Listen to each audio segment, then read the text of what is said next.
کہ ایک بادشاہ تھا، وہ سمندری سفر میں روانہ ہوا تو ایک غلام اس کے ساتھ بیٹھا. تو جب وہ کشتی ڈولتی تھی، ہچکولے کھاتی تھی تو وہ چیخے مارتا تھا، تو کشتی والوں کا سکون برباد ہو گیا. ایک دانا شخص تھا، اس نے کہا بادشاہ اگر آپ اجازت دیں تو میں اس کو چپ کرواؤں. اس نے کہا یہ تو کمال مہربانی ہوگی. تو اس نے دو نوجوانوں کو کہا کہ اس کو ذرا ہاتھوں سے پاؤں سے پکڑ کر کے پانی میں غوطے دو. تو اس کو پانی میں پھینکا، جب وہ ڈوبنے لگا نکالا اور کشتی میں بٹھایا. وہ چپ کر کے بیٹھ گیا، اب کوئی چیختا نہیں ہے. تو بادشاہ نے کہا کہ اے دانا شخص، مجھے سمجھ نہیں آئی کہ یہ شخص کو آپ نے کیسے چپ کروا دیا. کہا بادشاہ دریا میں غرق ہونے کی تکلیف کو نہیں جانتا تھا، اس لیے کشتی کی سلامتی کی قدر نہیں تھی اس کو. اب اس نے وہ غرق ہونے کی تکلیف دیکھ لی، اب کشتی کی سلامتی کی اس کو قدر ہو گئی ہے.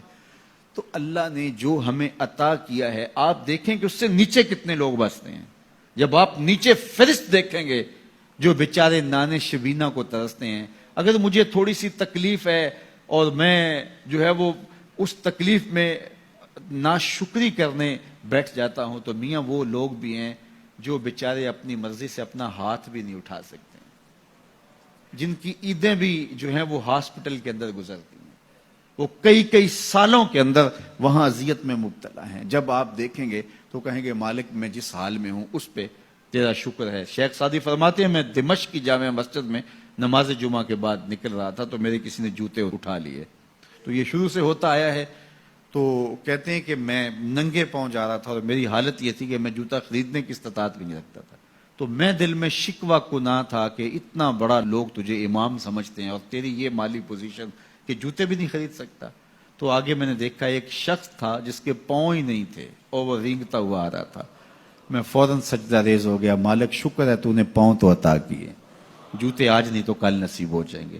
تو جو میسر ہے اس کی قدر سیکھو، جو میسر نہیں ہے اس کی جلن میں اپنے آپ کو جلانے کی کوشش نہ کرو، تو زندگی سوکھی ہو جائے گی. یہ ضابطہ میرے حضور نے دیا. انظروا الی من هو اسفل منکم، اپنے نیچے دیکھنے کی عادت ڈالو، تم سکھی ہو جاؤ گے، تم پریشان نہیں ہوگے. لیکن اگر شوق ہو تمہیں اوپر دیکھنے کا تو فرمایا پھر دین میں جو اپنے سے اوپر ہیں ان کو دیکھو. کہ میں تو یار صرف 5 پڑھتا ہوں، یہ تہجد بھی پڑھتا ہے. میں تو صرف رمضان کے فرض روزے رکھتا ہوں اور یہ ہر ماہ نفلی بھی رکھتا ہے. میں تو صرف زکوٰۃ دیتا ہوں، یہ صدقات و خیرات بھی کثرت سے کرتا ہے. یہ لوگوں کے کام بھی آتا ہے، دکھیوں کی مدد بھی کرتا ہے. تو پھر ان کو دیکھو گے تو پھر تمہارے عمل میں قوت پیدا ہوگی.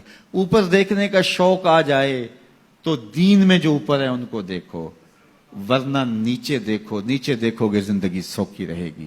اپنی مٹی پہ ہی چلنے کا سلیقہ سیکھو، اپنی مٹی پہ ہی چلنے کا سلیقہ سیکھو. سنگ مرمر پہ چلو گے تو پھسل جاؤ گے. تو زندگی سوکھی کرنے کا طریقہ یہ ہے کہ اپنے نیچے دیکھو اور اللہ کا شکر ادا کرو. تو پھر سنو، میں تو کہتا ہوتا ہوں یہ ٹینشن فری حدیث ہے. سید علی المرتضیٰ فرماتے ہیں حضور نے فرمایا جو اللہ کے دیے گئے تھوڑے رزق پہ راضی ہو گیا، اللہ اس کے تھوڑے عملوں پہ راضی ہو جائے گا.